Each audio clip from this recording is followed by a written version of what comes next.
दोस्तों स्वागत है आप सभी का आचार्य जी चैनल पर। आज इस वीडियो में हम डेली करंट अफेयर शो जो हम डेली करते हैं 1 मई 2021 की दैनिक समसामयिकी के बारे में इस वीडियो में आज हम चर्चा करने वाले हैं। तो यदि आप रेलवे, एसएससी, बैंकिंग या यूपी ट्रिपल एससी, सीईटी की भी तैयारी कर रहे हैं, आप यदि किसी भी एग्जाम की तैयारी कर रहे हैं जिसमें करंट अफेयर के साथ साथ स्टैटिक जीके का पोर्शन भी पूछा जाता है, तो ये क्लास आपके लिए बहुत ही ज़्यादा उपयोगी साबित होने वाली है। तो आइए चलिए शुरू करते हैं। सबसे पहला क्वेश्चन मेरा ये है कि कोरोना वॉरियर्स योजना किस राज्य सरकार के द्वारा शुरू करी गई है। तो जो कोरोना की ड्यूटी के दौरान जो भी मान लीजिए स्वास्थ्य कर्मचारी हैं, यदि उनकी मृत्यु हो जाती है तो उनका जो है जो कर्मचारी उनका परिवार है उनके सदस्यों की जिम्मेदारी जो है सरकार उठाएगी। तो ये जो योजना है वो मध्य प्रदेश सरकार के द्वारा शुरू करी गई है। तो इसमें जो मध्य प्रदेश सरकार है वो जो मृतक का परिवार है उसको 50 लाख रुपए का मानदेय प्रदान करेगी। इसके बाद मैं बताऊं मध्य प्रदेश की बात कर लेते हैं। मध्य प्रदेश जो है हार्ट ऑफ इंडिया कहा जाता है इसको। मध्य प्रदेश और छत्तीसगढ़ पहले एक ही राज्य हुआ करते थे। सन 2000 में मध्य प्रदेश और छत्तीसगढ़ अलग हो गए, छत्तीसगढ़ एक नया राज्य बन गया। सन 2000 में 3 राज्य अलग टूटे थे। उत्तर प्रदेश से उत्तराखंड अलग हुआ था और मध्य प्रदेश से छत्तीसगढ़ और साथ ही बिहार से झारखंड अलग हुआ था।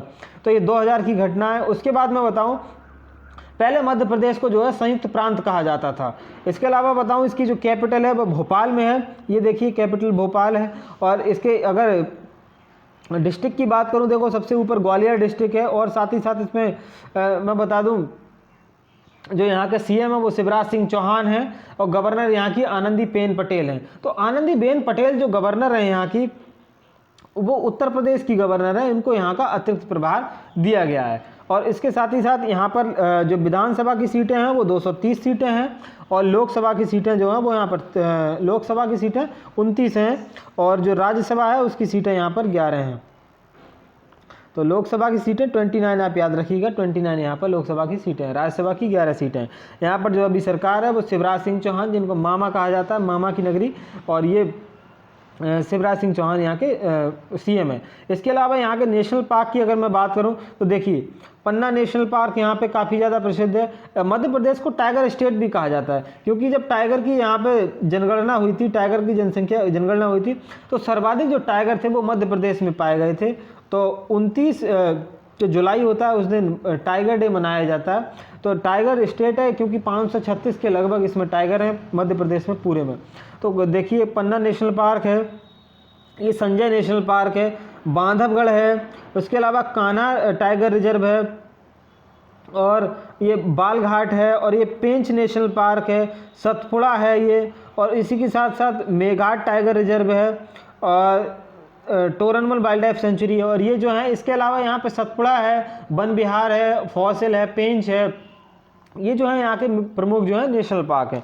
इसके अलावा मैं बताऊँ आपको यहाँ पर जो कुछ प्रमुख विश्व विरासत स्थल हैं उनके बारे में अगर मैं बता दूँ तो ये है, देखिए खजुराहो का मंदिर। खजुराहो का जो मंदिर है वो मध्य प्रदेश के छतरपुर में स्थित है ये, और इसको जो है चंदेल शासकों ने बनवाया था। खजुराहो के मंदिर को चंदेल शासकों के द्वारा बनवाया गया। और इसकी एक खास बात और बता दूं आपको, ये जो है पंचायतन शैली में निर्मित मंदिर है। पंचायतन शैली का मतलब ये होता है कि एक मुख्य मंदिर होता है, उसके आसपास जो है छोटे मंदिर बने हुए होते हैं, तो इसको कहा जाता है पंचायतन शैली। इसी के परिसर में जो है एक प्रसिद्ध मंदिर है कंदरिया महादेव का मंदिर। तो ये आप ध्यान रखिएगा, एग्जाम में पूछा जाता है कि कंदरिया महादेव का मंदिर जो है वो कहाँ स्थित है। तो जो खजुराहो का मंदिर है इसी में स्थित है और इसको यूनेस्को की वर्ल्ड हेरिटेज साइट में 1986 में इसको शामिल किया गया था। इसके अलावा अगला ये देखिए आप, ये है सांची का स्तूप। सांची का स्तूप जो है ये भी मध्य प्रदेश में स्थित है, सांची स्थान है वहाँ पर सांची स्तूप। इसको बनवाया था सम्राट अशोक ने। तो ये जो है महात्मा बुद्ध की याद, मतलब उन्हीं की उसमें याद में प्रतिमा, मतलब ये सांची का स्तूप बनवाया गया है। तो 1989 में जो सांची का स्तूप था वो विश्व विरासत स्थल में शामिल हुआ, यूनेस्को की वर्ल्ड हेरिटेज साइट में। और इसके अलावा बता दूं जो सांची का स्तूप है, जो हमारा 200 रुपये का नोट होता है उसके पीछे भी इसका सांची के स्तूप का ही चित्र है। अगला बात करते हैं, ये देखिए ये है भीमबेटका की गुफा। भीमबेटका की जो गुफा है वो भी मध्य प्रदेश में स्थित है। जो रायसेना जिला है मध्य प्रदेश में, वहाँ पर ये जो है भीमबेटका की गुफाएं स्थित हैं। ये जो यूनेस्को वर्ल्ड हेरिटेज साइट में 2003 में इनको शामिल किया गया। एक बात और बताऊं, इससे करंट अफेयर का एक क्वेश्चन है, 2021 में एक डिकिंसोनिया का जीवाश्म मिला था, वो भी भीमबेटका में ही मिला था। ये मैं बता दूं आपको, ये भीमबेटका पेंटिंग। और देखिए ये है हमारा क्या नाम है इसका, महादेव का मंदिर। ये जो महाकालेश्वर मंदिर है ये मध्य प्रदेश में स्थित है। और एक बात और बताऊं, ये देखिए महादेव का मंदिर है। और जो विकास दुबे कानपुर वाला जो कुख्यात अपराधी था वो यहीं इसी मंदिर परिसर से गिरफ्तार किया गया था। जब उत्तर प्रदेश आ रहा था तो इसकी जो है गाड़ी पलट गई थी। इसी के साथ साथ बताता हूँ, नेक्स्ट क्वेश्चन मेरा ये है कि भारत के पूर्व अटॉर्नी जनरल सोली सोराबजी का निधन हो गया। अटॉर्नी जनरल का उल्लेख संविधान के किस अनुच्छेद में है? देखिए, भारत के पूर्व एक अटॉर्नी जनरल थे सोली सोराबजी, इनका निधन हो गया। ये भारत के 2 बार अटॉर्नी जनरल रहे। एक बार रहे थे 1989 से लेकर के 90 तक रहे थे, उसके बाद दूसरी बार ये 1998 से लेकर के 2004 तक रहे। तो इनका जो निधन हुआ वो कोविड-19 की वजह से निधन हुआ है। और इनके बारे में बता दूं, पद्म विभूषण से भी इनको सम्मानित किया गया था। तो ये जो है भारत में अनुच्छेद 76 में जो है अटॉर्नी जनरल का उल्लेख है। इसके अलावा मैं बताऊं, जो पहला ऑप्शन है आर्टिकल 72, अनुच्छेद 72, इसमें जो राष्ट्रपति को क्षमादान की शक्ति दी गई है वो अनुच्छेद 72 के तहत दी गई है। उसके अलावा अनुच्छेद 112 की बात करूं तो इसमें है बजट का मतलब, लेकिन एक बात बता दूं आपको, बजट जो शब्द है वो संविधान में कहीं भी नहीं लिखा हुआ है। तो वार्षिक वित्तीय विवरण जो है वो 112 आर्टिकल में दिया गया है। इसके अलावा अनुच्छेद 108 की बात करूं तो जो जॉइंट सिटिंग होती है, मतलब लोकसभा और राज्यसभा दोनों की एक साथ जो मीटिंग होती है वो अनुच्छेद 108 के तहत होती है। जॉइंट सिटिंग के बारे में मैं बता दूं आपको, जॉइंट सिटिंग जो है वो राष्ट्रपति तो जॉइंट सिटिंग बुलाते हैं और इसके साथ ही साथ इसकी जो अध्यक्षता करते हैं वो लोकसभा का जो स्पीकर होता है उसके द्वारा इसकी अध्यक्षता की जाती है। और एक बात और ख़ास बात बताऊं, जो राज्यसभा के सभापति होते हैं, जो कि उपराष्ट्रपति होते हैं, वो इस जॉइंट सिटिंग में भाग नहीं लेते हैं। इसकी अध्यक्षता जो है लोकसभा के अध्यक्ष के द्वारा ही की जाती है। इसके अलावा मैं बताऊं, ये जो थे हमारे सोली सोराबजी, जिनका निधन हुआ है कोविड-19 के चलते। दोस्तों आपको पता ही होगा, बहुत सारी जो अच्छी महान हस्तियां हैं, बहुत हमारे करीबी पड़ोसी जो हैं वो इसमें जा रहे हैं, इनकी जानें जा रही हैं। और इसी के साथ साथ एक जो कल एक खबर आई थी, जो आज तक के पत्रकार थे रोहित सरदाना, उनका भी कोविड-19 के चलते ही निधन हो गया था। इसके अलावा मैं बताऊं, जो पद्म विभूषण से सम्मानित जो लोग हैं 2021 में, उनके बारे में मैं बता देता हूं। देखिए, 2021 में जो पद्म विभूषण अवार्ड दिए गए हैं वो 7 लोगों को तो पद्म विभूषण दिया गया है। उसी के साथ साथ 10 लोगों को पद्म भूषण दिया गया है और 112 लोगों को पद्म श्री अवार्ड दिया गया है। तो टोटल जो पद्म अवार्ड है वो 119 लोगों को पद्म अवार्ड दिए गए हैं। और ये जो हमारी गणतंत्र दिवस जो होता है, गणतंत्र दिवस की संध्या पर ये जो है, जैसे 26 जनवरी जो होती है उसकी संध्या पर ये जो है घोषित किए जाते हैं। तो मैं बताऊं, सबसे पहले जो शिंजो आबे हैं, जो जापान के पूर्व प्रधानमंत्री थे, इनको जो है पद्म विभूषण अवार्ड से सम्मानित किया गया। उसके बाद दूसरे हैं SP बाला सुब्रमण्यम, तमिलनाडु के हैं, आर्ट्स से रिलेटेड हैं, इनको मरणोपरांत ही अवार्ड दिया गया। उसी के साथ ही साथ डॉक्टर बेल्ले मुनप्पा हेगड़े, चिकित्सा के क्षेत्र से संबंधित हैं, कर्नाटक के हैं, रहने वाले हैं, इनको ये पद्म विभूषण अवार्ड दिया गया। उसके साथ ही साथ नरेंद्र सिंह कृपानी जो हैं, ये ऑप्टिकल फाइबर के जनक, और USA के मरणोपरांत इनको दिया गया। इसके साथ साथ मौलाना वाहिदुद्दीन खान, आध्यात्म से ये रिलेटेड थे, दिल्ली के निवासी थे। जब इनको ये अवार्ड मिला तब ये जीवित थे, हाल ही में इनका भी जो है निधन हो गया है। इसके अलावा मैं बताऊं, BB लाल जो है, ब्रजवासी लाल, इनको पुरातत्व के क्षेत्र में जो है पद्म विभूषण का अवार्ड दिया गया है। इसी के साथ ही साथ सुदर्शन साहू जो कि ओडिशा के हैं, इनको भी पद्म विभूषण अवार्ड से नवाजा गया है। देखो, पद्म अवार्ड्स के बारे में मैं आपको एक बात बता दूं, पद्म अवार्ड की जो स्टार्टिंग हुई थी भारत में 1954 में हुई थी। भारत का जो सर्वोच्च नागरिक सम्मान है वो भारत रत्न है, और उसके बाद जो है दूसरा सर्वोच्च नागरिक सम्मान जो है वो पद्म विभूषण है। तो भारत रत्न के बारे में मैं बताऊं, ये भी 1954 में शुरुआत हुई थी इसकी। जब पहली बार ये हुआ था तो सबसे पहले जो है हमारा C राजगोपालाचारी को दिया गया था, सर्वपल्ली राधाकृष्णन को दिया गया था और CV रमन को दिया गया था। 3 लोगों को ये सबसे पहले भारत रत्न अवार्ड दिया गया था। और हाल ही में मैं बता दूं आपको, 2019 में जो दिए गए हैं वो एक तो प्रणब मुखर्जी को दिए गए हैं, प्रणब मुखर्जी, उसी के साथ ही साथ नानाजी देशमुख,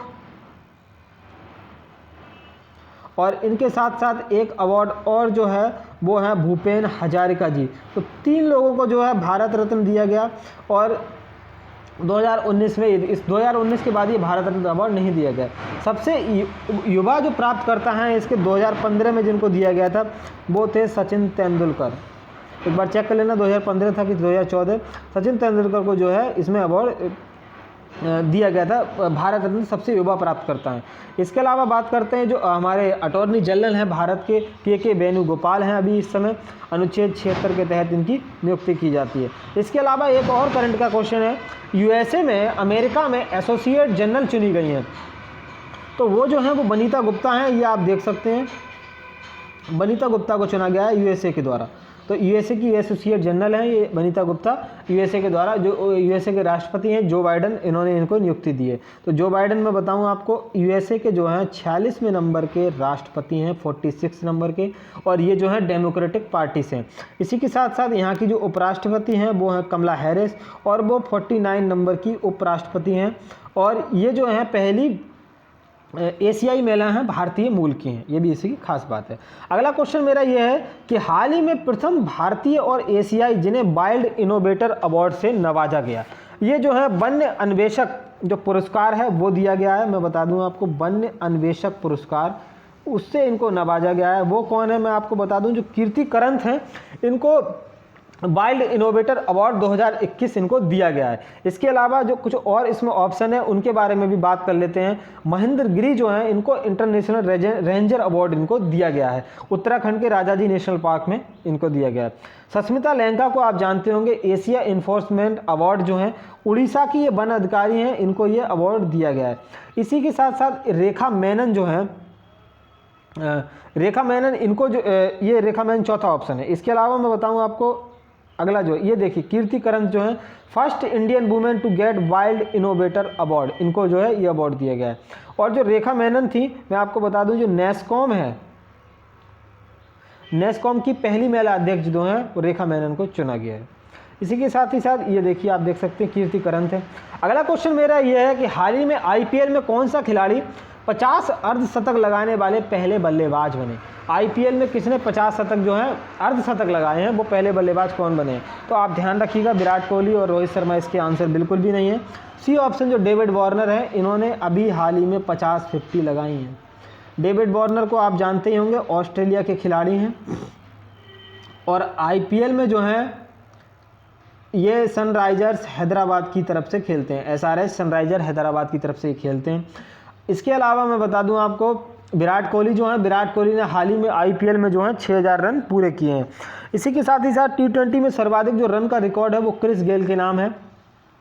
सर्वाधिक रन जो है टी20 में क्रिस गेल ने बनाए हैं। टी20 में 10,000 रन ये बना चुके हैं। सबसे पहले टी20 में 10,000 रन क्रिस गेल ने बनाए थे, उसके बाद पोलार्ड ने, कीरोन पोलार्ड जो वेस्ट इंडीज़ के खिलाड़ी हैं, उसके बाद शोएब मलिक, और इसके बाद जो है डेविड वार्नर चौथे खिलाड़ी इसमें बने हैं। इसके बाद मैं बता दूं आपको कि जो आईपीएल से रिलेटेड एक अभी आपने नाम सुना होगा, पैट कमिंस। पैट कमिंस जो है चर्चा में क्यों रहे हैं? क्योंकि पीएम केयर फंड में इन्होंने लगभग $50,000 जो है दान किया है। तो इसमें जो है ऑक्सीजन के लिए ऑक्सीजन संयंत्र लगाए जा सकें, इसके लिए इन्होंने जो है पैट कमिंस ने दान किया है। इसके अलावा आईपीएल के बारे में मैं बता दूं आपको, आईपीएल का अभी जो सीज़न चल रहा है वो 14वां सीज़न चल रहा है। वीवो इसको स्पॉन्सरशिप कर रहा है। इसके अलावा जो आईपीएल 13 हुआ था वो भी आप जान लीजिए, आईपीएल 13 भारत में नहीं हुआ था, संयुक्त अरब अमीरात में जो है आईपीएल 13 का आयोजन हुआ, और इसको जो है मुंबई इंडियंस ने 5वीं बार जो है इसको जीत लिया।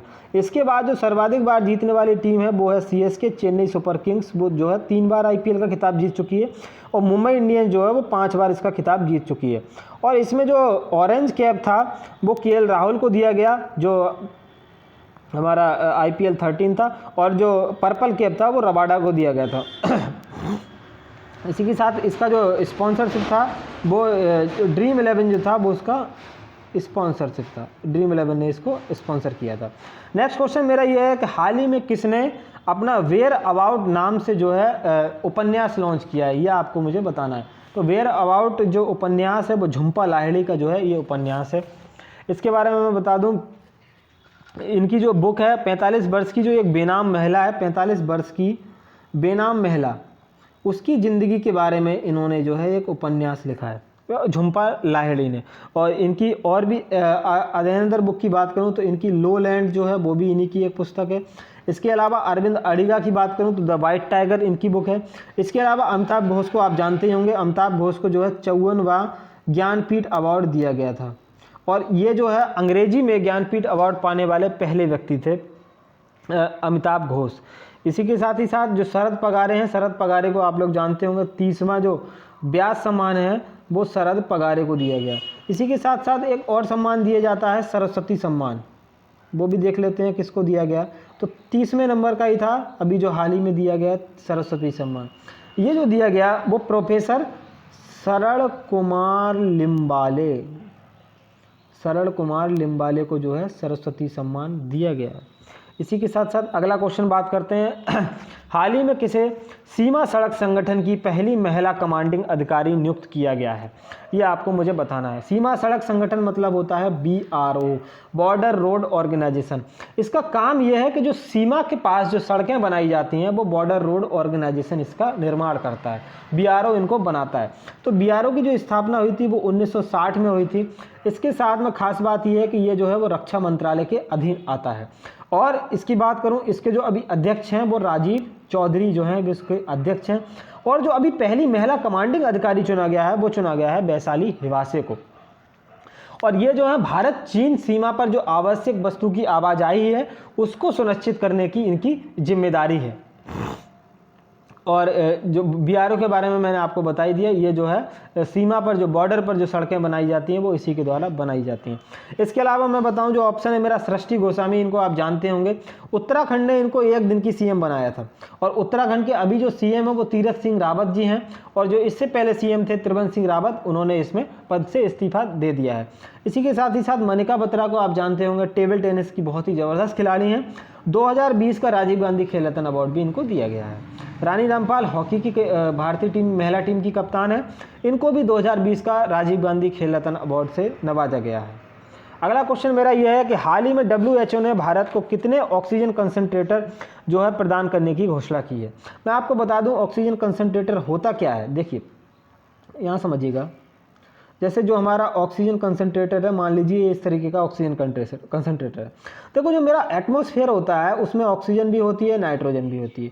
सबसे ज़्यादा तो नाइट्रोजन पाई जाती है 78%, ऑक्सीजन पाई जाती है 21%। तो हम जब इसको एयर को जब ऑक्सीजन कंसंट्रेटर से पास करते हैं तब इससे जो है हमें प्योर एयर मिलती है। तो प्योर एयर जो होती है लगभग 95% जो है हमारी ये एकदम ऑक्सीजन ही निकलती है, नाइट्रोजन को ये अलग कर देता है। तो इसको कहा जाता है ऑक्सीजन कंसंट्रेटर। तो हाल ही में आपको पता होगा कोविड-19 के चलते भारत में जो है ऑक्सीजन की काफ़ी किल्लत आ रही है। तो ऑक्सीजन कंसंट्रेटर संयंत्र स्थापित किए जा रहे हैं। भारत विदेशों से भी मदद ले रहा है। भारत के लिए विदेश के लगभग हर देश से भारत के लिए जो है मदद आ रही है। तो इस ऑपरेशन ऑक्सीजन को लेकर भी चलाया गया है। ऑक्सीजन को लेकर काफ़ी ऑपरेशन चलाए जा रहे हैं। तो इसके अलावा मैं बता दूँ WHO ने जो भारत को ऑक्सीजन कंसंट्रेटर जो प्रदान किए हैं उनकी संख्या मैं बताऊं तो 4000 जो है WHO ने और भारत को ऑक्सीजन कंसंट्रेटर भेजे हैं। इसके अलावा एक ऑपरेशन ऑक्सीजन चलाया गया था, वो मैं बताऊं आपको। ये देखिए ऑपरेशन ऑक्सीजन चलाया गया था, ये एयरफोर्स के द्वारा चलाया गया था। इसमें जो है मतलब कहीं और राज्यों से किसी भी राज्य में एयरलिफ्ट करके जो है जो ऑक्सीजन के टैंकर होते हैं उनको जो है जहाज़ के द्वारा ले जाया जाता है, एयरफोर्स के द्वारा ले जाया जाता है। उसी के साथ साथ एक ऑक्सीजन एक्सप्रेस भी चली थी, इसके बारे में बता दूं। ये जो है मुंबई से विशाखापत्तनम के मध्य दौड़ी और इसमें जो है ऑक्सीजन के जो कंटेनर थे उनको ले जाया गया। इसके अलावा वायु पहल जो है वो अमेजन के द्वारा भारत में ऑक्सीजन की कमी को पूरा करने के लिए चलाया गया। इसी के साथ साथ बात कर लेते हैं WHO के बारे में। WHO भी जान लीजिए, इसकी स्थापना कब हुई थी। इसकी स्थापना 7 अप्रैल 1948 को इसकी स्थापना हुई और जिनेवा स्विट्जरलैंड में इसका हेडक्वार्टर है। और विश्व स्वास्थ्य दिवस जो है वो 7 अप्रैल को मनाया जाता है। और इसके जो अध्यक्ष हैं वो टेड्रोस एडोनहम जो है वो इसके अध्यक्ष हैं। WHO के पहले CEO की बात करूं तो अनिल सोनी जो हैं वो इसके WHO के पहले CEO हैं। इसके अलावा बात करूं, अगला क्वेश्चन मेरा ये है कि हाल ही में अपोलो 11 मिशन के किस सदस्य का निधन हो गया। देखो अपोलो 11 जो मिशन था वो 20 जुलाई 1969 को चंद्रमा की सतह पर पहले व्यक्ति ने जिसने कदम रखा वो थे हमारे नील आर्मस्ट्रॉन्ग। तो लेकिन सब लोग ये तो जानते हैं कि भारत मतलब चंद्रमा पर पहली बार कदम किसने रखा, तो चंद्रमा पर पहली बार कदम रखने वाले व्यक्ति तो नील आर्मस्ट्रॉन्ग ही थे, लेकिन दूसरे व्यक्ति कौन थे ये कोई नहीं जानता है। तो ये इसके बारे में बता दूं तो बज एल्ड्रिन जो हैं वो दूसरे व्यक्ति थे। तो हाल ही और तीसरे व्यक्ति माइकल कोलिन गए थे। तो अभी जिसका हाल ही में निधन हुआ है वो माइकल कोलिन का निधन हो गया है। देखो नील आर्मस्ट्रॉन्ग का जो है निधन पहले ही हो चुका है, तो अभी जो निधन हुआ है तीसरे जो व्यक्ति थे इसमें माइकल कोलिन थे, इनका निधन हो गया। ये जो था अमेरिकी अंतरिक्ष एजेंसी जो नासा है इसका मिशन था 20 जुलाई 1969 को ये चंद्रमा की सतह पर उतरा था। इसी के साथ ही साथ ये जो है 24 जुलाई को पृथ्वी की सतह पर दोबारा वापस आया था 24 जुलाई को। और ये चौथा जो ऑप्शन है यूरी गागरिन, ये जो है अंतरिक्ष में जाने वाले पहले व्यक्ति थे और ये कब गए थे 1961 में गए थे, रूस के द्वारा ये भेजे गए थे। अंतरिक्ष में जाने वाला सबसे पहला कौन था अगर मैं बताऊं आपको, तो अंतरिक्ष में सबसे पहले जो है लाइका नाम की कुतिया थी, इसको भेजा गया था अंतरिक्ष में सबसे पहले। और भारत का अगर पहला सैटेलाइट मैं बताऊं, भारत का जो अंतरिक्ष इसमें मिशन है तो ये भारत का पहला सैटेलाइट जो है 1975 में भेजा गया था और जिसका नाम था आर्यभट्ट। और ये लेकिन स्वदेशी सैटेलाइट नहीं था, ये इसको रूस की सहायता से भेजा गया था। और जो स्वदेशी सैटेलाइट था भारत का वो था रोहिणी श्रृंखला का 1980 में भेजा गया। इसमें जब भारत ने अपना लॉन्च व्हीकल बना लिया था SLV-3 उसके साथ द्वारा ये जो है भेजा गया था। और विश्व का पहला सैटेलाइट अगर मैं बताऊं आपको तो वो है स्पुतनिक B। स्पुतनिक जो सैटेलाइट है वो भी रूस के द्वारा भेजा गया था 1957 में। और हाल ही में अगर इसरो के मिशन की बात करूं तो वो हाल ही में मिशन भेजा गया अमेजोनिया 1। अमेजोनिया 1 वो जो मिशन है ये ब्राज़ील के जो जंगल हैं, ब्राज़ील के जो अमेजन वर्षा वन हैं इनकी जो है निगरानी रखेगा। इसको PSLV C-51 व्हीकल के द्वारा इसको लॉन्च किया गया। ब्राज़ील के अमेजन वर्षा वन पर ये निगरानी रखेगा। अमेजन वर्षा वन के बारे में एक बात बता दूं आपको, ये जो है विश्व का सर्वाधिक जैव विविधता वाला स्थान है। यहाँ पर जो सर्वाधिक जैव विविधता जो है पाई जाती है, सबसे ज़्यादा जैव विविधता, और लंग्स ऑफ द अर्थ भी इसको कहा जाता है। और अमेजन जो नदी है वो विश्व की सबसे बड़ी अपवाह तंत्र वाली नदी अमेजन नदी को कहा जाता है। और विश्व की सबसे लंबी नदी की बात करूँ तो वो जो है वो नील नदी है। अगला क्वेश्चन मेरा ये है कि यूनेस्को द्वारा इंटरनेशनल नृत्य दिवस कब मनाया जाता है, आपको ये बताना है। मैं बता दूं आपको जो इंटरनेशनल डांस डे है वो यूनेस्को इसको मनाता है और ये 29 अप्रैल को जो है इंटरनेशनल डांस डे मनाया जाता है। इसी के साथ साथ ऑप्शन की बात कर लेता हूँ, 28 फरवरी को नेशनल साइंस डे मनाया जाता है, ध्यान रखिएगा। 22 मार्च को वर्ल्ड वाटर डे मनाया जाता है। इसी के साथ ही साथ 22 मई को जो है जैव विविधता दिवस 22 मई को मनाया जाता है। इसके अलावा बात कर लेते हैं थोड़ी यूनेस्को के बारे में। देखो यूनेस्को जो है हमारा, यूनेस्को की जो स्थापना हुई थी वो 1945 में हुई थी और पेरिस फ्रांस में जो है इसका हेडक्वार्टर स्थित है। इसी के साथ ही साथ इसके जो हेड हैं वो ऑड्रे अजौले जो हैं, ऑड्रे अजौले इसके हेड हैं। और इसकी फुल फॉर्म बताऊं, United Nation Educational Scientific and Cultural Organization, ये भी काफ़ी एग्जाम में इसकी फुल फॉर्म भी पूछी जाती है। ये जो है विश्व में विरासत स्थल जो भी होते हैं उनके बारे में ये जो है जारी करता है। तो भारत में विश्व विरासत स्थलों की संख्या 38 है, जिसमें 30 तो सांस्कृतिक हैं जो कि कल्चरल साइट्स हैं, 7 हमारी नेचुरल साइट्स हैं। उसी के साथ साथ एक जो है वो मिक्स साइट है जिसको कंचनजंगा जो है हमारी सिक्किम में जो स्थित है उसको कहा जाता है मिक्स साइट।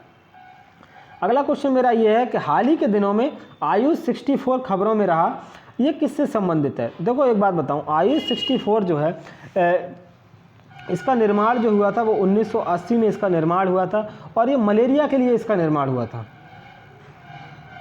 मलेरिया रोग के लिए इसका निर्माण हुआ था। लेकिन अभी ये जो दवा है, मान लीजिए किसी को कोविड-19 के शुरुआती लक्षण हैं या बहुत कम लक्षण हैं, या मान लो जो किसी को कोविड-19 है ही नहीं, तो उसके लिए जो है ये दवा जो है काफ़ी कारगर साबित हो रही है। तो कोरोना के उपचार में जो है इसका काफ़ी यूज किया जा रहा है। इस दवा का जो है हमारी आयुष 64 जो है ये काफ़ी चर्चा में रही है। इसके अलावा मैं बताऊं जो मलेरिया है, मलेरिया के लिए इसकी स्टार्टिंग की गई थी। मलेरिया रोग कैसे फैलता है, मलेरिया जो रोग है प्लाज्मोडियम प्रोटोजोआ जो होता है, प्लाज्मोडियम प्रोटोजोआ के द्वारा मलेरिया रोग जो है फैलता है। और ये इसका जो वाहक होता है वो मादा एनाफिलीज मच्छर जो होती है उसके द्वारा ये रोग फैलता है, मादा एनाफिलीज मच्छर। और मलेरिया के बारे में एक बात और बता दूं मैं आपको, मलेरिया उन्मूलन का जो लक्ष्य रखा गया है वो 2030 जो है मलेरिया उन्मूलन का लक्ष्य है। उसके बाद एक बात और बताऊं, जो टीबी उन्मूलन है, जैसे टीबी हारेगा देश जीतेगा, ये जो कैंपेन चलता है, तो इसका जो लक्ष्य है वो 2025 रखा गया है भारत में, और विश्व में टीबी उन्मूलन का लक्ष्य 2030 रखा गया है। इसी के साथ ही साथ जो कुछ और उपचार में चीज़ें जो यूज की जाती हैं मैं वो आपको बता दूँ। जैसे कोबाल्ट 60 जो होती है वो कैंसर के उपचार में इसको यूज किया जाता है, कोबाल्ट 60 को। इसी के साथ साथ जो आयोडीन 131 है, इसको थायराइड जो कैंसर हो जाता है, जो गले का कैंसर होता है, उसमें इसको यूज किया जाता है। तो अभी आयुष मंत्री जो हैं वो श्रीपद येसो नायक जी आयुष मंत्री हैं। अगला क्वेश्चन मेरा ये है कि 27 अप्रैल 2021 को स्वदेश निर्मित हल्के लड़ाकू विमान तेजस से हवा में मार करने वाली कौन सी मिसाइल का परीक्षण किया गया है, ये मुझे बताना है। देखो, तेजस जो विमान है इसके द्वारा इसका परीक्षण किया गया है। तेजस जो है हल्का लड़ाकू विमान है, इसके बारे में बता दूं, ये भारत का स्वदेश निर्मित लड़ाकू विमान है। HAL हिंदुस्तान एरोनॉटिकल लिमिटेड के द्वारा इसका निर्माण किया गया है। और इसके द्वारा जो अभी मिसाइल जो परीक्षण की गई है उसका नाम है पाइथन 5।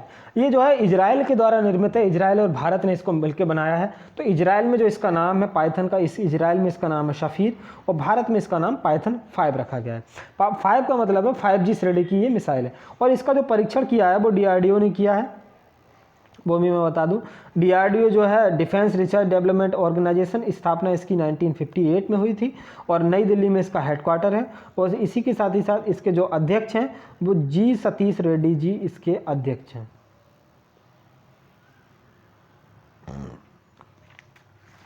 इसके अलावा मैं बता दूं आपको, ये देखिएगा, भारत में जो मिसाइल का जो कार्यक्रम चलाया गया था डॉक्टर APJ अब्दुल कलाम जी के द्वारा, ये कार्यक्रम चलाया गया था। इसमें 5 मिसाइलें जो हैं वो बनाई गई। पटना से आप याद रख सकते हैं, पटना से होती है हमारी पृथ्वी, अग्नि, त्रिशूल और नाग और आकाश, ये 5 मिसाइलें जो हैं ये इस प्रोग्राम के द्वारा बनाई गई थी। इंटीग्रेटेड गाइडेड मिसाइल प्रोग्राम चलाया गया था, IGMP integrated guided missile program. Prithvi इसमें मिसाइल थी, अग्नि थी, त्रिशूल थी, नाग थी और आकाश थी। इनके बारे में मैं बता दूं आपको, पृथ्वी जो है वो सतह से सतह में मार करती है, अग्नि भी सतह से सतह में मार करती है, लेकिन त्रिशूल जो है वो सतह से हवा में मार करने वाली मिसाइल है। और जो नाग है वो एंटी डिफेंस सिस्टम है। और आकाश जो है ये भी पृथ्वी से हवा में मार करने वाली ये मिसाइल है। इसके अलावा जो अगला हमारा टॉपिक ऑफ द डे है, इसमें हम भारतीय स्वतंत्रता संग्राम के दौरान जो महत्वपूर्ण घटनाएं हुई थी उनके बारे में हम पढ़ रहे थे। तो इसी की चर्चा को हम थोड़ा आगे बढ़ाते हैं। देखिए, कराची अधिवेशन के बारे में मुझे बात करनी है। तो कराची अधिवेशन कब हुआ था ये मैं आपको बता दूं। सबसे पहले 1931 में कराची अधिवेशन हुआ, और ये जो था इसकी जो अध्यक्षता की थी वो सरदार वल्लभ भाई पटेल जी के द्वारा इसकी अध्यक्षता की गई। इसकी खास बात मैं बता दूं आपको, इसमें जो है भारत के द्वारा मौलिक अधिकारों की मांग को रखा गया था। मौलिक अधिकारों की मांग रखी गई थी इसमें। और इसमें इसी जो अधिवेशन हुआ था इसी में महात्मा गांधी जी को काले झंडे दिखाए गए। काले झंडे क्यों दिखाए गए थे? क्योंकि जो सरदार भगत सिंह को जो फांसी हुई थी, वो जो दिल्ली समझौता हुआ था, गांधी इरविन पैक्ट हुआ था, उसमें इन्होंने इनकी पैरवी नहीं की, इसीलिए इसी अधिवेशन में महात्मा गांधी जी को काले झंडे दिखाए गए थे। अगला बात करता हूँ, दूसरा गोलमेज सम्मेलन कब हुआ था?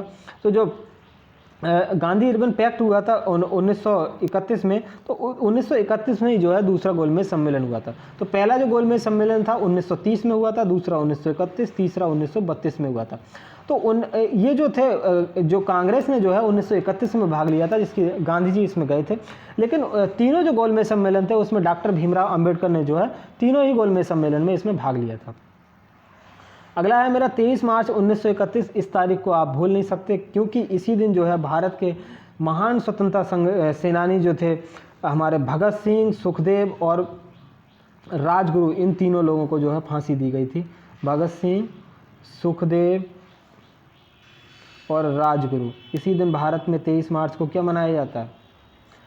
23 मार्च को भारत में जो है शहीद दिवस जो है 23 मार्च को ही भारत में मनाया जाता है। तो शहीद भगत सिंह, सुखदेव, राजगुरु, इन तीनों लोगों को इसमें फांसी दे दी गई थी। अगला क्वेश्चन है हमारा, हरिपुरा अधिवेशन जो है वो कब हुआ था? तो हरिपुरा अधिवेशन जो हुआ था वो 1938 में हुआ था, और इसकी जो अध्यक्षता की थी वो सुभाष चंद्र बोस ने इसकी अध्यक्षता की थी। सुभाष चंद्र बोस के द्वारा इसकी अध्यक्षता की गई।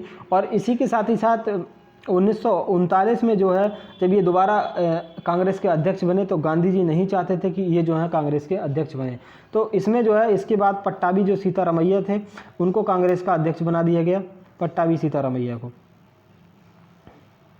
तो उसके बाद जो है 1939 में सुभाष चंद्र बोस ने जो है फॉरवर्ड ब्लॉक की स्थापना की, फॉरवर्ड ब्लॉक की इन्होंने स्थापना की थी। उसके बाद जो आज़ाद हिंद फौज थी, आज़ाद हिंद फौज जो थी उसकी इन्होंने कमान संभाली थी, आज़ाद हिंद फौज की इन्होंने स्थापना नहीं की थी। तो आज़ाद हिंद फौज की जो स्थापना हुई थी वो 1942 में हुई थी। इसका जो पहले विचार आया था वो कैप्टन मोहन सिंह के दिमाग में आया था, लेकिन इसका जो श्रेय जाता है वो रास बिहारी बोस को जाता है। रास बिहारी बोस ने जो है इसकी आज़ाद हिंद फौज की स्थापना की थी और इसमें जो है 1943 में जो सुभाष चंद्र बोस थे इन्होंने इसकी कमान संभाली थी। इसी के साथ ही साथ जो सुभाष चंद्र बोस थे उन्होंने 21 अक्टूबर 1943 को सिंगापुर में स्वतंत्र भारत की अस्थायी सरकार का गठन किया, जिसका जर्मनी और जापान ने समर्थन भी किया था। और जो सबसे पहले जो भारत को द्वीप मिले थे वो अंडमान निकोबार जो जापान ने जो है इनको दिए थे। तो सबसे पहले जो झंडा फहराया गया था भारत में अंडमान एंड निकोबार में सुभाष चंद्र बोस जी ने फहराया था। और इसके आगे मैं बताऊं व्यक्तिगत सत्याग्रह जो था वो किसके द्वारा किया गया था। तो व्यक्तिगत सत्याग्रह जो है 1940 में सबसे गांधी जी ने आह्वान किया था कि व्यक्तिगत सत्याग्रह का पावनार में किया गया था। तो जो पहले सत्याग्रही थे वो थे हमारे विनोबा भावे, इन्होंने व्यक्तिगत सत्याग्रह किया था। उसी के साथ साथ दूसरे जो थे वो पंडित नेहरू थे, पंडित नेहरू जी ने भी व्यक्तिगत सत्याग्रह किया था। और तीसरे जो थे वो ब्रह्मदत्त थे, तीसरे सत्याग्रही। इसमें जो था दिल्ली चलो आंदोलन भी कहा गया था। तो थैंक यू दोस्तों, मिलते हैं किसी अगली वीडियो में, तब तक के लिए good bye and have a nice.